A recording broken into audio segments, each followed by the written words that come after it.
गणेशाय नमः। सप्तविंशो अध्यायः।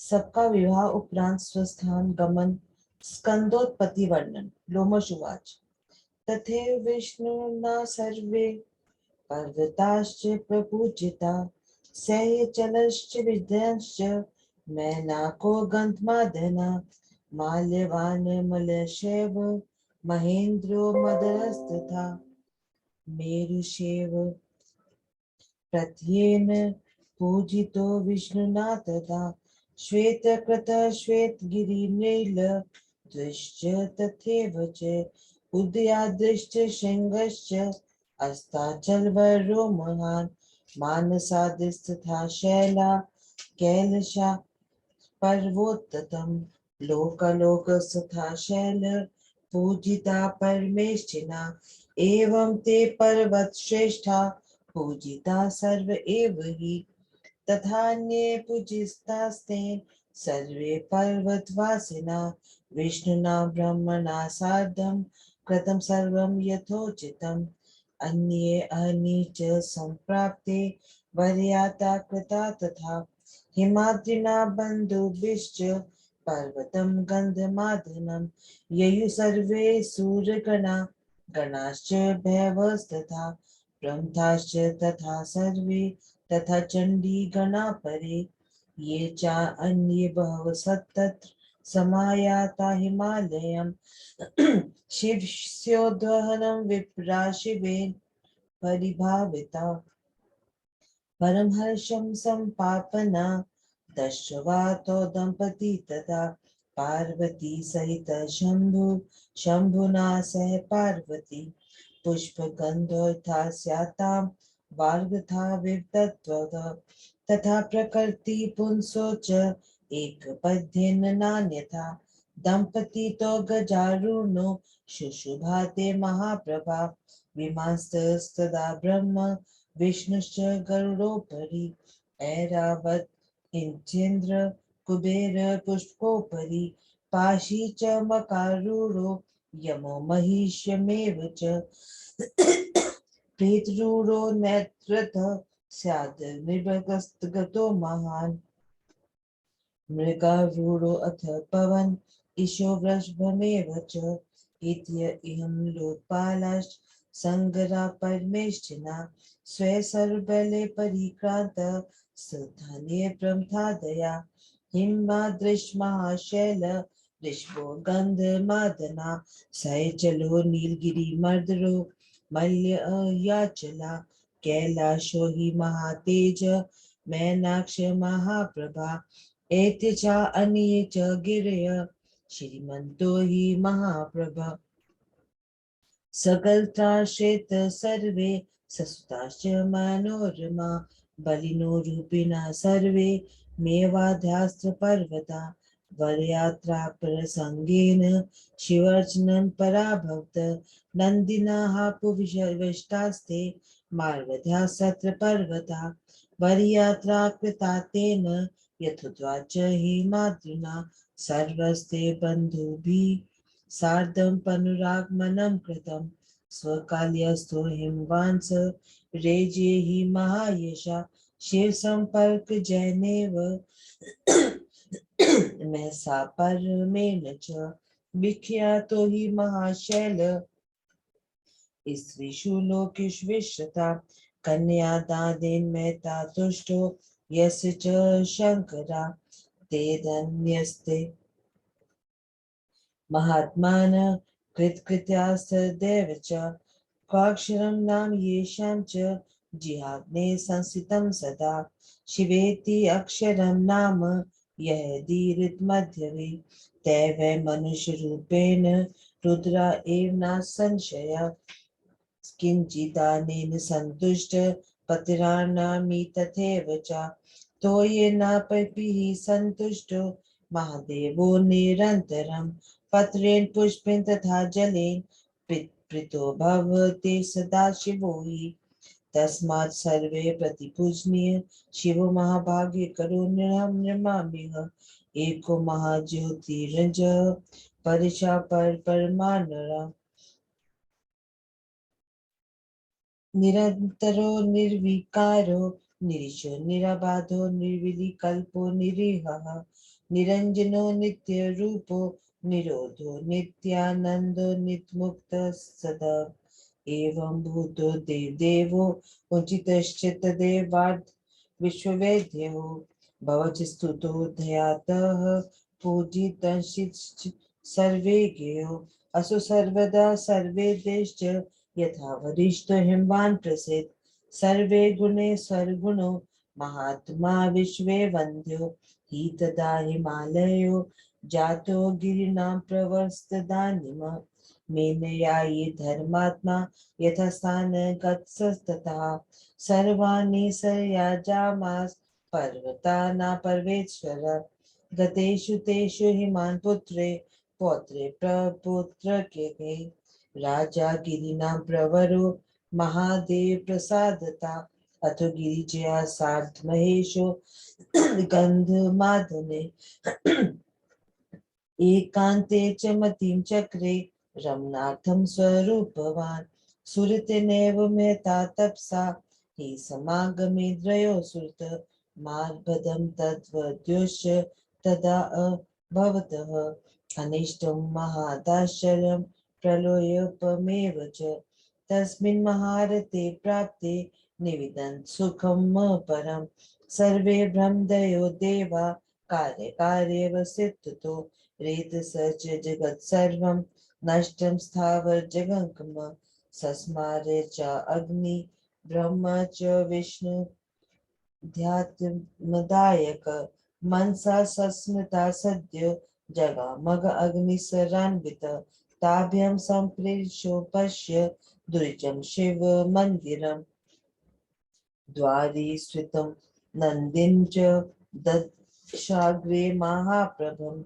अग्निहस्वसता भूत्वा काश्मीर सदशवीः प्रविष्टोऽन्तःपुर पुरश्भुना आचार्यं समन्वितम् अनेकर्थसंवितं प्रसादेशे सकलकृतं तदङ्गणमनुप्राप्य उपविश्याय हवैवाट पाणिपात्रस्य मे अम्ब भिक्षादेहवरोधिता तच्छ्रुत्वा वचनं तस्य पाणिपात्रस्य बालिका यावदञ्जुसारेभे भिक्षांस्तमेत् तथा स्वयं उत्थाय सुरता तस्माश वो की ही कुपितो वृषम रुद्र त्रिशूल मध्युमय भैरवो हभव तथा निवारित गिरि जयावद्य आस्म शिव स्वयं भिक्षां तस्मै ददो वाचा अग्रये जात वेदसे पार्णो भिक्षां गृहीत्वाथ प्रयक्षतेन च अग्निना भिक्षित कुपिता वैशाप गिरिजा तथा रभिक्षो भवित शाप त सर्वं भक्षो माशुवे अनेन रेत सा सद्य पीना प्राप्स्य हि सर्वथा इत्युतो भक्षिषित वाग्नि रेत ईशस्य हव्यवाट यत्र देवा स्थिता सर्वे ब्रह्मदाशैव सर्वेश आगत्य कथ सर्वं तत्र तो भक्षणादिकं सर्वे सगर्भाः मन्न इन्द्राद्या देवतागणा अग्निरथा हविष्वेव सर्वेषां भूपतिनिष्ठति आगने मुखत्वेदेनैव रेतसा ते सुरेश्वरा सङ्गभारः भवन् सर्वे चिन्तया च प्रपीडिता विष्णुं शरणं जगं मुद्वे वेद ईश्वरं प्रभु देवा उचु त्वं त्राता सर्वदेवानां लोकानां प्रभुरेव च तस्माद् रक्षा विद्यातव्या शरणागतवत्सला वयं सर्वे मृदुकाम रेतसानेन पीडिता असुरेभ्यः परित्रस्ता वयं सर्वे दिवोकसा शरणं शङ्करं याता परित्रातुं कृतोद्वः यद् पुत्रो हि रुद्रस्य भविष्यति तदा वयं सुखिनः स्याम सर्वे वै निर्भयाश्च त्रिविष्टते एवं विष्टिभयमानानां सर्वेषां भयमागतं अनिन्द्रेत सा विष्णु जीवी तो शक्तिये कथम तीव्रर्थो हि यथा पुंसा क्रतो हि सुपरिष्कृता विपरीतो भवत एव विना देव अनन्ना यथा तस्मात् देवबलं मत्वा सर्वेषां विदेहिनां कार्यकार्य व्यवस्थायां सर्वे मन्यामहे वयं तथा निशं देवानां परेशा परिदेवनम् उवाच प्रहसन् वाक्यं देवानां देवताहिरा स्तूयतां वे महादेवो महिषाकार्य गौरवात् तथेति गत्वा ते सर्वे देवा विष्णुपुरोगमा तथा ब्रह्मादया सर्व इटिरे ऋषयो हरम् ॐ नमो भर्गाय देवाय नीलकण्ठाय मीडुषे त्रिनेत्राय त्रिवेदाय लोकद्वितय धारिणे त्रिस्वराय त्रिमात्राय त्रिवेदाय त्रिमूर्तये त्रिवग्राय त्रिधामाय त्रिपदाय त्रिशूलिने त्राहि त्राहि महादेव रेतसो जगतपते ब्रह्मा तु स्तुतो यावत् तावदेवो वृषध्वज प्रादुर्बभूतत्रैव सुरानाम कारसिद्धये द्रष्टस्तदानीं जगदेक बन्धु महात्म भित् देवरेश पूजित संस्तूयमानो विविधैव वचोभिः प्रतिगृप्ते श्रुति सम्य अतिश्च स्तुवतां च देवानामुवाच परम् ईश्वरा त्रासं कुर्वतु मा सर्वे रेतसा अनेन पीडिता वम्नं वे भवदिश्च कारमध्येव भोसुरा तथेति मत्वा ते सर्व इन्द्राद्या देवतागणा वेमु सर्वे तदा विप्रान् स तद्रे शङ्कर च एकपद्येन तदेत्रो मा पर्वतसन्निभम तपच्चामि करप्रख्यं प्रभु परमा अद्भुतम सर्वे च सुखिनो जात इन्द्रादा देवतागणा विनाहन् अग्नि च ते सर्वे परितुष्टास्थ अभवत् तेनाग्निनापि चोक्तस्थो शङ्करो लोकशङ्करा किं मयाति महादेव कर्तव्यं देवतावरा तद्बुद्धि मे प्रभो अद्य त्वं येनाहं सर्वदा सुखी भविष्यामि च येनाहं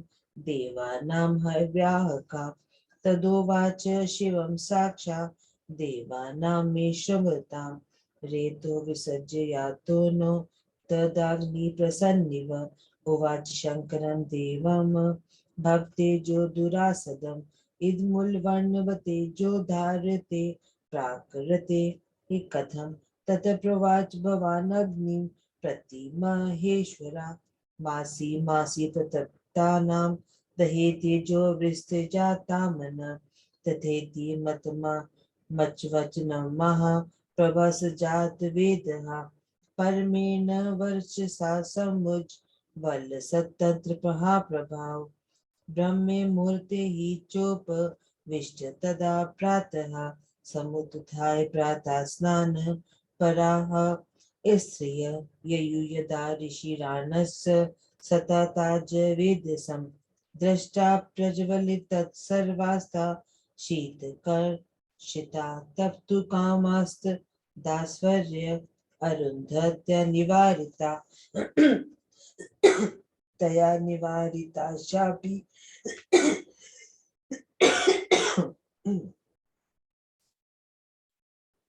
कृतिका स्वयं यावते पुछता सर्व ऋतस परमाणवा विविशु रोमकूपेषु तासां तत्त्वे सत्वरं निहितो अग्निस्तदा जातो विश्रान्तः स्वयमेव हि तत्सदा ऋषि भार्यां हि ययुं स्वभन् प्रति ऋषिभिस्तु दाशब्दा कृतिका केकचराभवन् तदानीमेव ता सर्वा व्याभिचारेण दुःखिता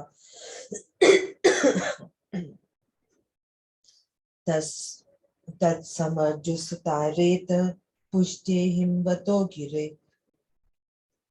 एकपद्रेण तद्रेस्त पचामि कर्प्रभं गंगायां च तदा क्षिप्रं कीचके परिवेष्टितं षण्मुखं बालकं ज्ञात्वा सर्वे देवा मुदान्विता गर्गेशोऽन्तासक्ते व्यमुखनहितामिति शम्भो पुत्र प्रसादेन सर्वो भक्ति शाश्वता गंगाय पुलिने जात कार्तिकेयो महाबला उपविष्टो अथ गांगेयो वाहारातोषित सदा शाखो विशाखो अतिबला षण्मुखस्तु महाबला जातो यदाथ गंगायां षण्मुखं शंकरात्मज तदानीमेव गिरिजासन जाता प्रस्तु न शिवं निरक्ष्य सा प्राह हे शंभो प्रश्नो महान् संजातो मे महादेव किमर्थरीक्ष्यताम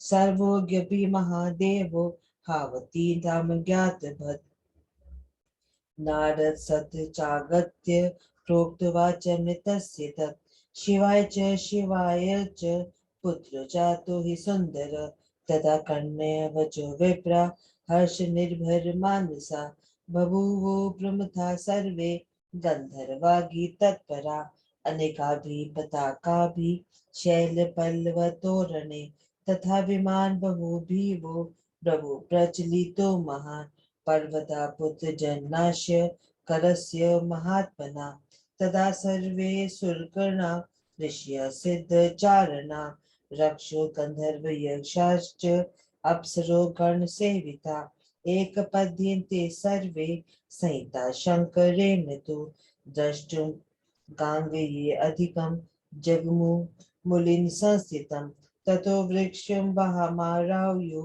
ययो गिरिजासः अन्य समेतो भगवान सुर इंद्र आदि भस्तिता तदा शंकाश्च भैर्यश्च नेतुस्तो योगिनेकश तदानीमेवं सर्वेशं वीरभद्रादयो गणा अन्वयुकेलि संरब्धा नानावादित्रवादका वाद्यनक्ष्यवाद्यानि तथा निवित्नानि च केचित् परास्तत्र गायकाश्च तथा परम् स्थावका स्तूयमानाश्च कृस्ते गुणकीर्तनम् एविधास्ति सुरदर्शा गन्धर्वविद्या पन्नगाहामि शिवेन सार्धं परिहष्ट चितादष्टं ययुस्तमं वर्धं च शाङ्क्रिकं यावत् समाक्ष्या सुगोर्गेयं शङ्करोपमं द्रष्टु महतेजो व्याप्तमासि जगत्त्रयम्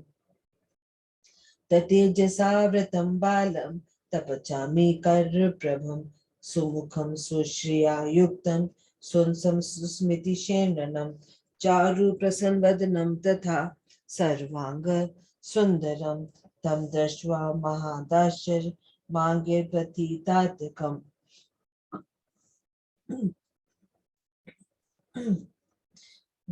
वंदीरे तथा बालं कुमारं सूर्यवर्चसं प्रमथाश्च गणा सर्वे वीरभद्रादयशता परिवारोपतस्तुस्ते वाम दक्षिण भागता तथा ब्रह्म च विष्णुश्च इन्द्रापि सुरेव्रते ऋष्यो यक्ष गन्धर्वो परिवार्य कुमारकं दण्डवत् पतिता भूमौ केचिन्नत कंधरा प्रमेक्षु शिरसा चान्ये मत्या स्वामिन् व्ययम् अवाधन्ते विविधानि वादितानि महोत्सवे एवं भयुदये तस्मिन् निश्चया शान्तिमापठन् एतस्मिन् अन्तरे जातः शङ्करो गिरिजापति अवतीर्य वृषाच्छिद्रं पार्वत्या सह सुव्रता पुत्रं निरीक्षित तथा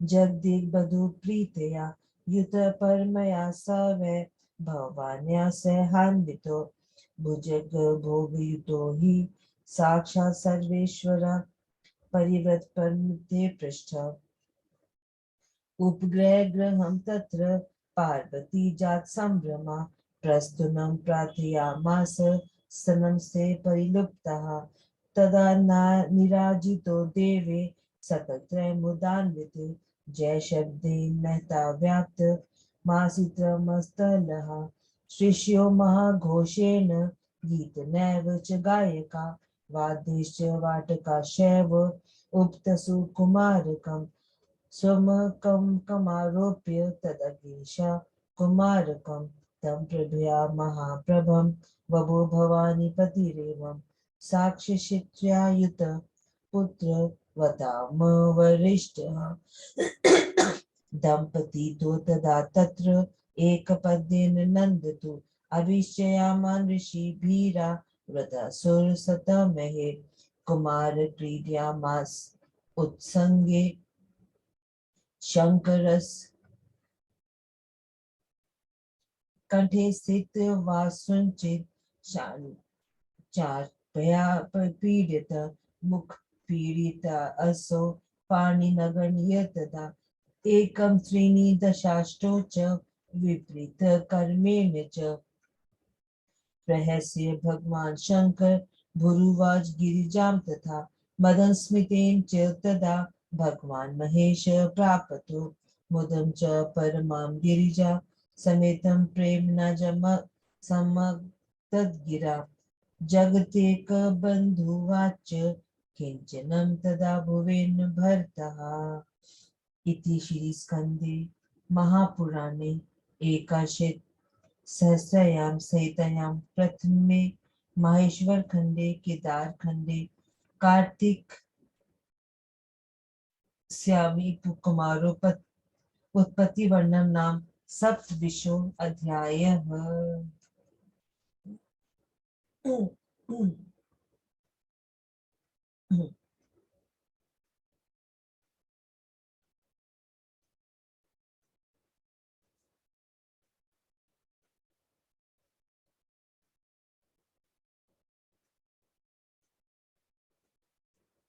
लोमश कहते हैं, इस प्रकार ब्रह्मा तथा विष्णु ने पर्वतों की पूजा किया। सहरदी विंध्य मैनाक गंधमादन माल्यवान मलय महेंद्र मंदिर तथा मेरु की पूजा विष्णुदेव ने संपन्न की। ब्रह्मदेव ने श्वेत पर्वत नीलाग्नि उदयगिरी शृंगवान महेंद्र अस्ताचल मानसगिरी कैलाश पर्वत लोक पर्वत की पूजा की। इसे संपन्न की गई। अगले दिन बंधुओं के साथ हिमालय ने गंधमादन पर्वत तक वर का साथ रहकर पहुंचाया। देवता प्रमदगण चंडीगण हिमालय आदि पर्वत तथा देवता तथा असुर साथ ही जाने लगे। शिव द्वारा सम्मानित ब्राह्मण भी शिव के विवाह लक्ष्य में इन नव दंपति शिव शिवा को देखकर तत्काल प्रसन्न हो गए। पार्वती के साथ शंभु तथा शंभु के साथ पार्वती का कोई भी वस्तुगत भेद नहीं है। जैसे पुण्य तथा गंध वाक्य तथा अर्थ अभिन्न है, प्रकृति तथा पुरुष अभिन्न है, उसी प्रकार शिवा शिव में भेद है। ये महप्रद दंपति हाथी पर आरूढ़ थे तथा अत्यंत शोभायमान हो रहे थे। ब्रह्म विमान पर स्थित थे, गरुड़ पर विष्णु आसीन थे, इंद्र ऐरावत पे, कुबेर पुष्पक विमान पर, वरुण मकर पर, यम महिष पर, नृति प्रेत पर, अग्नि बकरे पर, पवन पर तथा ईशान वरुण थे।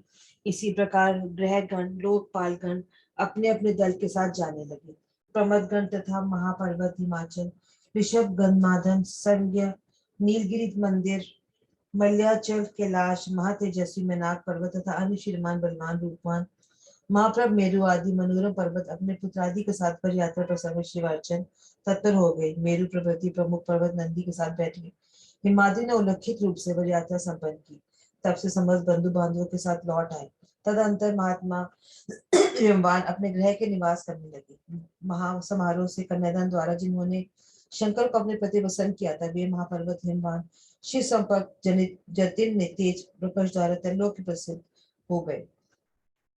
जिनकी जीवा के अग्रभाग में शिव ये दो अक्षर का नाम विद्यमान रहता है, वे यहाँ धन्य है। वे कृतार्थ तथा महात्मा है। शिव के ये दो अक्षर का नाम जिनके हृदय में सदा समुत्थित होता है, वह साक्षात रुद्र है। भले ही वे मनुष्यधारी देहधारी हैं, इसे संदेह न करें। महादेव तो किंचित वस्तु प्रदान करके मात्र संतुष्ट हो जाते हैं। कुछ बेलपत्र कुछ जले से ही उनका महान संतोष होता है। पत्र पुष्प फल जल से ही सदाशिव प्रसन्न हो जाते हैं। अतः विपुल भाग्य प्रदाता शिव मनुष्य हेतु सदा पुण्य है। वे अद्वितीय महान ज्योति रूप अजन्मा परेश परात्पर में परम महात्मा चिदन निर्विकार निरीश निराकार निर्विकल्प निरी निरंजन नित्य रूप नित्यानंद तथा नित्य मुक्त है। इस प्रकार विश्व वेद देव देव है, भव देव ही देव देवगण अर्चित स्तुत तथा ध्यान पूज्य तथा मन में चिंतनीय है, वे सर्वज्ञ तथा सबको देने वाले हैं। सर्व गुणों के आधार महात्मा हिमवान पहले से ही अपने समस्त गुणों के कारण प्रसिद्ध तथा वरिष्ठ थे। उस समय से वे इन विशेष द्वारा वंदे होकर पर्वतों में भी महान हो उठे। महात्मा पर्वतराज हिमालय ने अपने आवास पर जाकर समस्त पर्वतगण को विदा किया। उन सबके द्वारा अपने अपने स्थान पर चले जाने का अनंतर वरेण गिरिराज हिमालय महादेव की कृपा से पुत्र पौत्र तथा प्रपोत्रों के साथ सुख तथा स्वच्छता के साथ निवास करने लगे।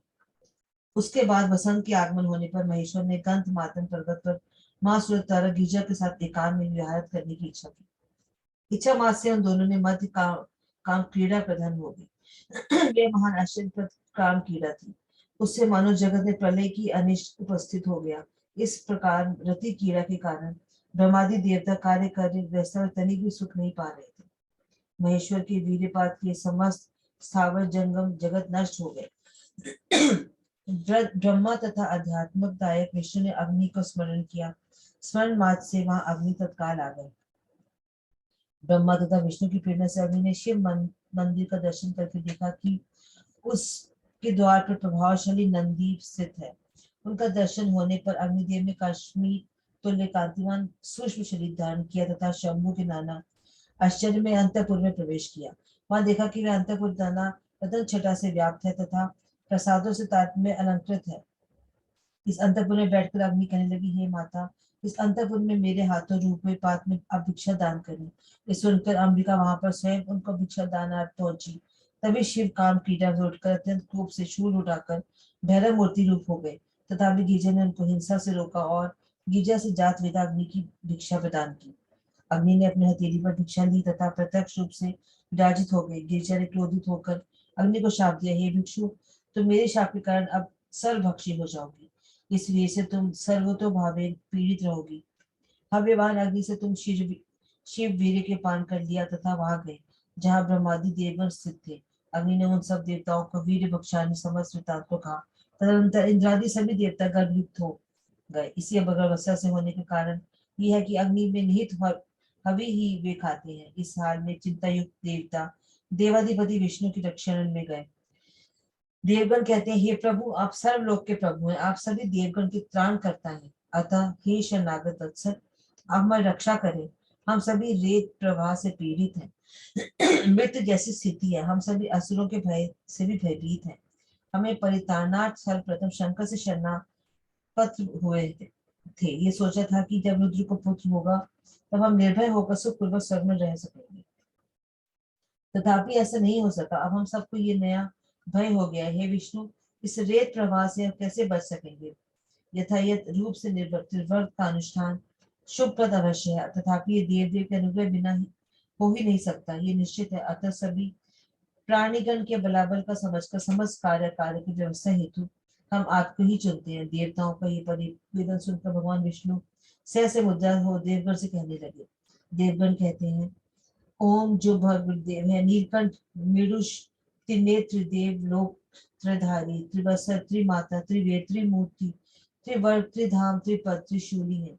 हे जगतपति, हे महादेव, इस रेतः से हमारी रक्षा करें। तदनंतर ब्रह्मा ने भी उनका स्तव किया। तत्काल देव देव भजकर सूर्यगण की कार्य सिद्धि के लिए अभिभूत हो गए। महात्मा देवगण ने जब जगत बंधु महादेव का दर्शन करके उनका पूजन किया, इसके पश्चात श्रुत युक्त वाक्यों द्वारा उनका स्तवन किया। देवगण के स्तव करने पर परमेश्वर उनसे कहने लगे। परमेश्वर शिव कहते हैं, हे देवताओं, इस वीर द्वारा पीड़ित होकर तुम लोग भय ना करो, तुम सब अभी वमन कर दो। हे विप्रगण, इंद्रादि देवताओं ने इस उत्तम उपाय समझा तथा शंकर की वीर को वमन कर दिया।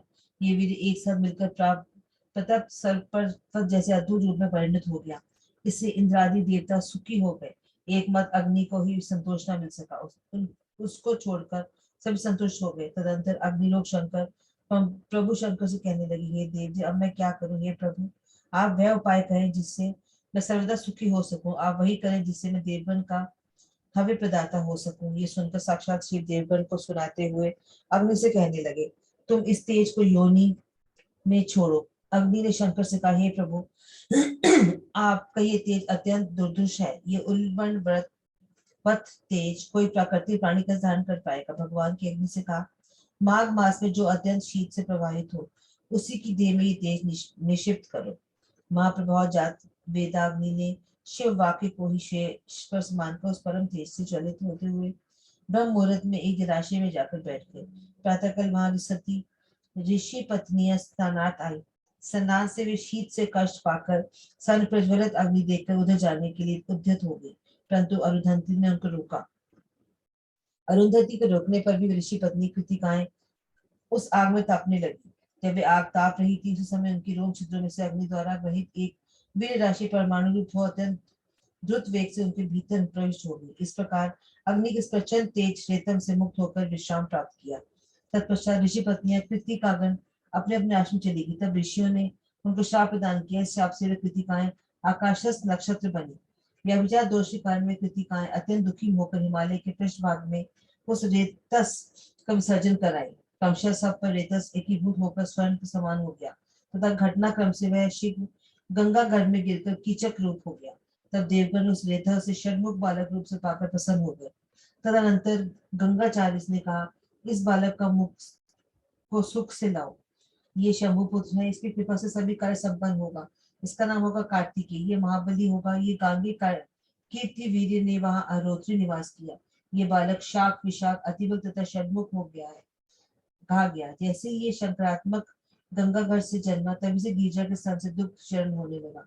गिरिजा ने शिव से विमुख होकर कहा, हे शंभु महादेव, इस स्थान से दुग्ध शरण क्यों हो रहा है? आप देखिए। सुनकर सर्वज्ञ महादेव ने अनजान मन को उत्तर दिया। तभी वहां नारद आगमन हुआ। उन्होंने शिव शिवा के कार्तिकेय का जन्म वृतांत कहा। एक सुंदर पुत्र ने जन्म लिया है। हे विप्रगण, नारद से ही संवाद पाकर प्रमदगण हर्षोल्लत हो गए। गंधर्व गीत गाने लगे। महात्मा शंकर के पुत्र जन्म के कारण यथाविधि पताका चैल पल्लव तोरण नाना विमान से वह स्थान सुशोभित हो उठा। महात्मा शंकर समस्त सुर सिद्ध ऋषि चारण राक्षस गंधर्व यज्ञ तथा अप्सरा गण का अक्षय रूप से एक साथ लेकर गंगा पुलिन पर स्थित उस पुत्र का दर्शन करने चले। शंकर ऋषभ पर आरोहण करके गिरिजा के साथ जाने लगे। उनके साथ ही इंद्रादि देवता ने योगदान किया। तब विविध शंख भेरी तुल्य ध्वनि होने लगी। दर्शकों में से कोई नृत्य करने लगे, कोई संगीत तत्पर हो गए, कोई स्वत कार्यत हो गए तथा अनेक से स्वीपान हो गए।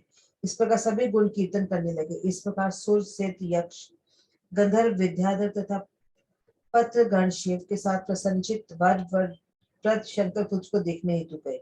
इस शंकर तुल्य गांगे को देखने हेतु जब वे लोग उद्धत हो गए, तब देखा कि एक महातेज ने जगन्नय को व्याप्त किया है। वह बालक इस तेज से आवृत हो गया।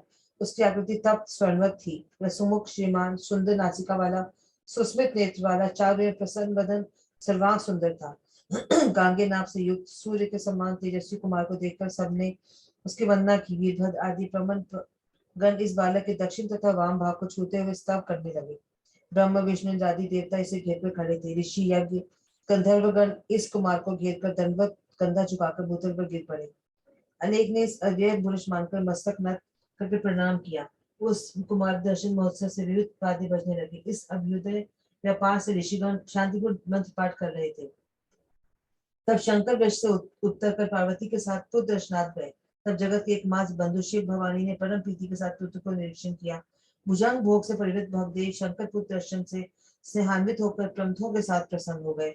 उसी समय पार्वती ने ससुरभंग पुत्र का आलिंगन करके स्नेह से पूर्ण चित द्वारा जो स्तन पान कराया। देवगण अपनी अपनी पत्नी के साथ मुदित मन से उस पुत्र की आरती उतारने लगे। जय शब्द से नभ स्थल व्याप्त हो गया। ऋषिगण महा ब्रह्म घोष गायक गण गीत गायन तथा वादक गण वाद्य वादन द्वारा कुमार का अभिनंदित कर रहे थे। तदंतर गिरीश महाप्रभ कुमार को अपनी गोद में स्थापित करके सुशोभित हो गए। भवानी पति उस समय पुत्र मानव से वरिष्ठ तथा श्रीयुक्त हो गए।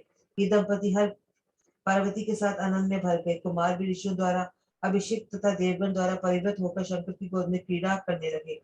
वे क्रीड़ा करती शंकर के कंठ पर केवटे वासुकी नाग को हाथों से दबाने लगे। कुमार उसके मुख को दबाकर 1 से 3, 10, 8 इस प्रकार से विपरीत क्रम से गणना कर रहे थे। शंभु ने हंसते हुए गिरिजा से ये कौतुक कहा। इस प्रकार से शंभु ने गिरिजा के साथ मध्य हास द्वारा परम प्रसन्नता प्राप्त की। भुवनों के पालक भुवनों के एकमात्र बंधु इतने प्रेम गदगद हो गए कि वे कुछ भी स्पष्ट नहीं कह पा रहे थे। 102 से 110। सप्तविंशम अध्याय समाप्तः। ओम नमो शिवाय। शिवजी सदा सहाय। ओम नमः शिवाय। गुरुजी सदा सहाय।